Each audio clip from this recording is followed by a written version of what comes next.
Sa akin naman, Huwag ka magpa-ano sa kanila. yung nung nasa Manila na ako.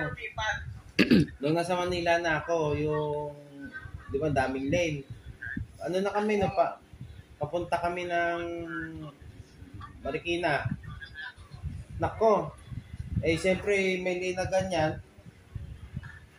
Lilipat ako sa sa ibang lane, sa kanan. Kasi may lilikuan kami na pang kanan. Then, placer ako. Kala ko, mga maghihinto na kung kailan ka pa placer, at saka bubarurutan nila para hindi ka makasingit. Bubusinahan ka pa. Ubos na yung ginaya ko yung style nila. Placer ako kung placer ka agad, pasok ka agad. Ganun lang. Pag makakalagpas kayo, pagka gano'n ang ginawa mo, nag-stay mo sila.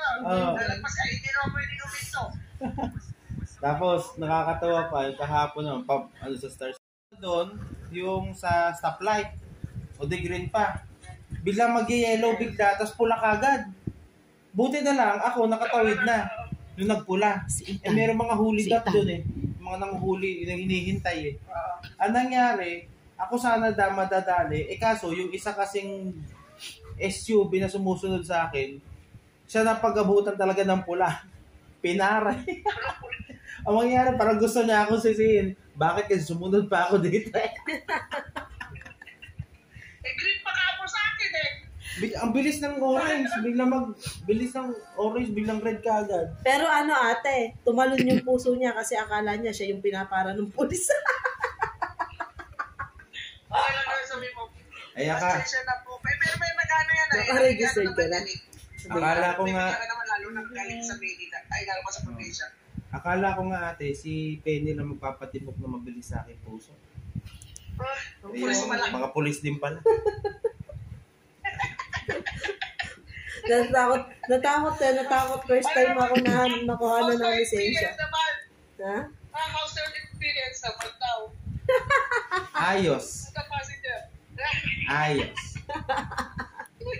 Ang hirap lang ate, kung kailan nasabi ko, pwede mo akong awayin ngayon. Kahit anong gusto mo ko pag-usapan, pwede. Tapos tinulugan ako. Tinulugan talaga. Alam mo sino ate yung yung nakaunawa sa akin?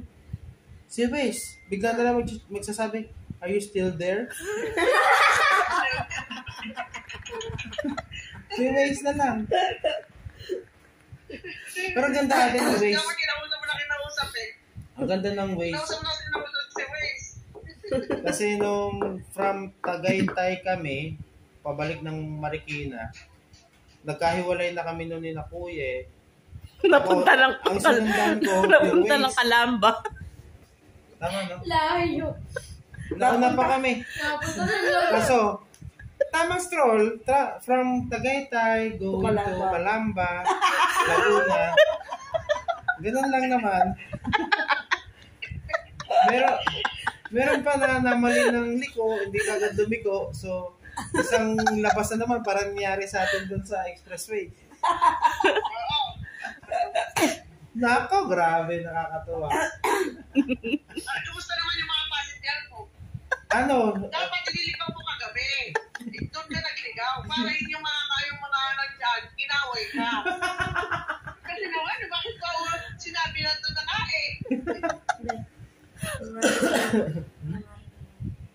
Layo naman ang pinag-uusapan Kakatawa ate. Lalo na. Kumusta naman yan? Tanong yung mga passenger mo, how's my driving ka mo? How's my driving? Si nanay yung natawa. Natatakot tuloy ako mag-Baguio Natatakot daw tuloy si nanay mag-Baguio. Ay, mas mahal sa Baguio. Mas mahirap sa Baguio pag gaganyan. Kasi, matarik siya. Mas maraming matatarik.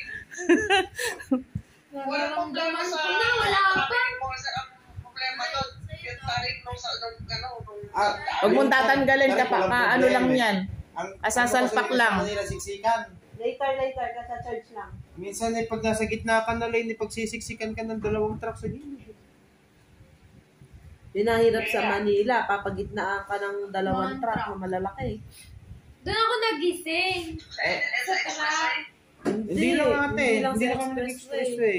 Kahit sa loob na ng Manila. Hindi nga, sabi ko nga sa'yo, ang ano doon, huwag ka, di ba may pass lane? Yung katabi ng pass lane, doon ka lang pwesto. Eh, Doon parati ka pwesto kasi ang truck hindi sila pwede sa pass lane. Oo nga, mabagal.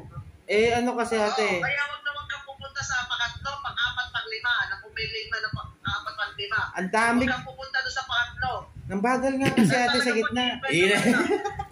Nababagana na sa gitna kaya pupunta ang pass lane. Abay, nagre-reklamo. Abay, pumunta ka sa pass lane, kay bagal-bagal naman niya.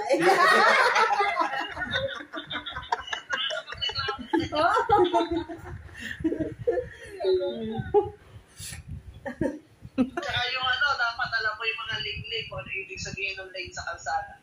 Oo nga po. Maganda si Way sa ate. Sasabihin ka agad. Mayroon nang uhuli daw doon, may camera, ganyan. Tapos, kumaliwa ka dyan sa, ganun eh. Yung, gamitin mo ang 200 sa kaliwa. Tagalog na Tagalog. Mamaya. Ay talaga nag-ano siya, Tagalog. Tagalog siya. nga. Matatawa ka ate. Napakalalim pa ng Tagalog niya.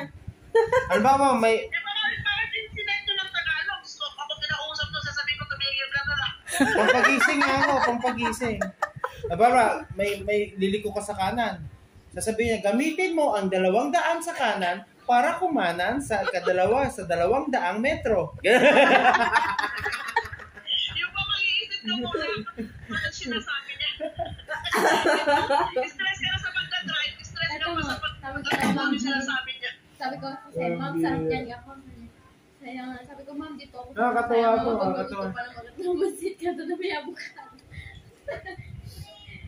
Paalam ko sa teacher mo? Hindi po, kasi may jamboree na po yung Kakaloka. Tapos camping. nung pag ano na namin dito sa may, sabi ko kasi kagabi, mag-Saragosa kami. Bibili ako chicharon sa, dito sa may bus stop. Tapos then nag-Saragosa kami. Inililigaw naman siya ngayon ng way sa dala. Kasi kumanan na ho ako. Bakit hindi kayo Bulacan? Hindi kayo Bulacan na gano'n o nag-ano kayo, Skyway? Nag-Skyway na. Skyway kami ate. Hindi, STX kayo o STX na. Dahil anong oras na kami nakaalis ng Manila. Talaga bang dadaan ng Angeles? Ba't nakarating tayo doon? Pag kumanan po tayo ng Angeles, gagawin po yung daan. Pero kung nag-Bulacan kayo, mas mabilis. Anong oras? Sabi niya po kanina, lapas daw sining si Benny. Kasi nga, nag-Skyway na tayo. Kasi ang balak niya, mag-ano na kami. Dito sa Hindi, Sisilex. magkano mag-Skyway kayo, lalabas kayo ng NLEX. Paglabas nyo ng NLEX, lalabas kayo ng Balagtas. Yun nga sinasabi ni ate. Dapat daw nagbalagtas na tayo. Oo nga. Kaso... Kasi, yung di ba, dadaan ka pa ng NLEX, pagka nag-NLEX na, dire-diretso pa yun. Pupunta pa yun na STX, pupunta ka pa ng CCLEX, kaya masyadong malayo na. Inikot mo na yung buong Maynila. Yun may gusto ni Noah, ikutin. Di ba, nakarating pa nga kami ng Kalamba. Gusto ko ba niya kawain ka niya? Kawain mo siya. Nakarating pa nga kami ng Kalamba. Diyos ko. Sabi Tagaytay. Sabi ko, nababasa ko Kalamba. Sabi Kalamba, Laguna? Sabi ko nga kung mapunta tayo dito, dapat ka ako pala, dumaan tayo sa kuya ko sa Pansol. Diyos ko, Kalamba na to. Sabi ko, Saan yung nanay? maya-maya humihinto si Kuya Laguna. Jeff. Baka antok na kasi. Nakarating kami kala ate, Marikina. 2:30 na yata. 2:30 ng madaling araw. Ano mo yun? Ang layo naman na narating mo. Oo. Traffic man kasi nung papunta kami ng Tagaytay dahil may ginagawang daan.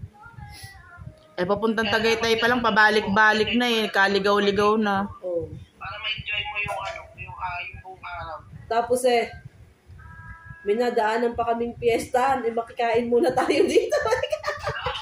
Pwede naman Pwede mo ba makikain lang? Sa akin na magkayaan lang kung sa barangay. Diyos ko. Hoy, ano ginagawa mo? Buksan mo si ventilator natin. Yan, tatama yan sa Yeah. sa NC. Ay, kanina dumating kami mag-aalas 2 na yata. Ay, di pumasok sila sa'yo lang. Hindi pumasok mga pagod. Oo, bukas na yan. Oo. May mga quizzes pa naman. Yung mga alaga ko nga, kaya pinapasok may quiz. Wala, lagot ka, Syra. May quiz pala kayo. Wala naman sinabi kala Syra na may quiz. Kasi exam na nila sa 11. Ewan ko yung mga teacher na iba nagpapaquiz pa. Exam na nga sa 11, may quiz pa. Nahihibang baka mo kayo. Hindi nyo pahirapan yung mga bata. Sinasabi ko, bakit yung gagawin? Sabi nga ni teacher, wala tayo magagawa. Baka may hinahanap ng silang grade. Sabi nga ni teacher Marjorie. Napakabait ni Ethan. Nagugulong-gulong lang doon. Ganyan lang siya. Basta may laruan siyang hawak. Ano to?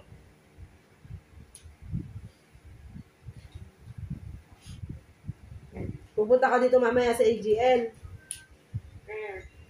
Alis ka ba? Sige, chat mo na lang ako. Pumunta lang kami ng bayan. Parado. Hapon ka pa naman siguro. Baka pag tinamad ako, ikaw na lang dumaan kay Ate Jackie, kunin mo yung brownies.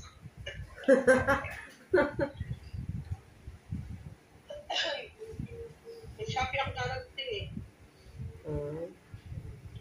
Gagabit eh. Sino nagpapalit ng bendo machine mo? Kaya